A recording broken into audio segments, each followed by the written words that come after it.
എന്തായാലും ഈ ഒരു വീഡിയോയിലൂടെ നമ്മൾ ഇന്ത്യൻ ഫുട്ബോളുമായിട്ട് ബന്ധപ്പെട്ട വളരെ പ്രധാനപ്പെട്ട 2 അപ്ഡേറ്റ്സ് ആണ് നോക്കാൻ പോകുന്നത്. സോ അതിലേക്ക് പോകുന്നതിന് മുമ്പ് നിങ്ങൾ ലൈക്ക് എന്ന് പറയുന്നത് വളരെയധികം ഇമ്പോർട്ടൻ്റ് ആണ്. 200 ലൈക്കിൻ്റെ ടാർഗറ്റ് നിങ്ങളെല്ലാവരും അതിലേക്ക് എത്തിക്കുന്നു വിചാരിക്കുന്നു. സോ ആദ്യത്തെ അപ്ഡേറ്റ് എന്ന് പറയുന്നത് നമ്മുടെ അർമാണ്ടോ സദിക്കുമായിട്ട് ബന്ധപ്പെട്ട ഒരു അപ്ഡേറ്റ് ആണ്. നിങ്ങൾക്ക് എല്ലാവർക്കും അറിയാവുന്ന ഒരു കാര്യമാണ്. അർമാണ്ടോ സദിക്കുവിന് കഴിഞ്ഞ കളിയിൽ ഒരു റെഡ് കാർഡ് കിട്ടിയിരുന്ന ഒരു ഡയറക്റ്റ് റെഡ് കാർഡൊക്കെയാണ് കിട്ടിയത്. എന്നാലും ആ ഒരു ഇൻസിഡൻറ്റ് കണ്ടിട്ടൊരു റെഡ് കാർഡിനുള്ള ഇൻസിഡൻ്റ് ആയിട്ടൊന്നും എനിക്ക് തോന്നിയില്ല. അത് അങ്ങോട്ടും ഇങ്ങോട്ടും ഒരു എന്താ പറയുക, സ്വാഭാവികമായിട്ട് ഉണ്ടായ ഒരു സംഭവം മാത്രമായിട്ടാണ് എനിക്ക് തോന്നുന്നത്. ഒരു യെല്ലോ കാർഡിനുള്ളൊരു സംഭവം ഉള്ളായിരുന്നു. എന്തായാലും അത് നമ്മുടെ എന്താ പറയുക FC ഗോവ അപ്പീലിന് അയച്ചിട്ടുണ്ടായിരുന്നു. സോ എന്തായാലും ആ ഒരു അപ്പീൽ സക്സസ് ആയി എന്ന് തന്നെ പറയണം. അത് യെല്ലോ കാർഡായിട്ട് മാറി. എന്തായാലും ഇതുപോലെ എന്നിട്ട് നമ്മുടെ ഐബാന് സംഭവിച്ചിരുന്നു. അതായത് റെഡ് കാർഡ് യെല്ലോ കാർഡായിട്ട് മാറിയിരുന്നു.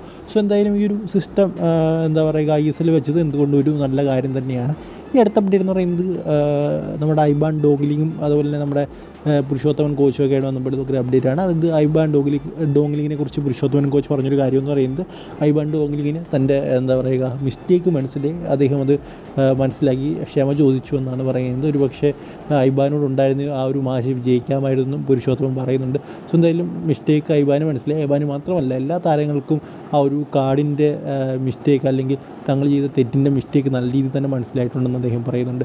സോ എന്തായാലും ഇതിനെക്കുറിച്ച് നിങ്ങളുടെ അഭിപ്രായം എന്താണെന്ന് കമൻറ്റ് ബോക്സിൽ പറയുക. അടുത്ത വീഡിയോ കാണുന്നവരെ ഗുഡ് ബൈ.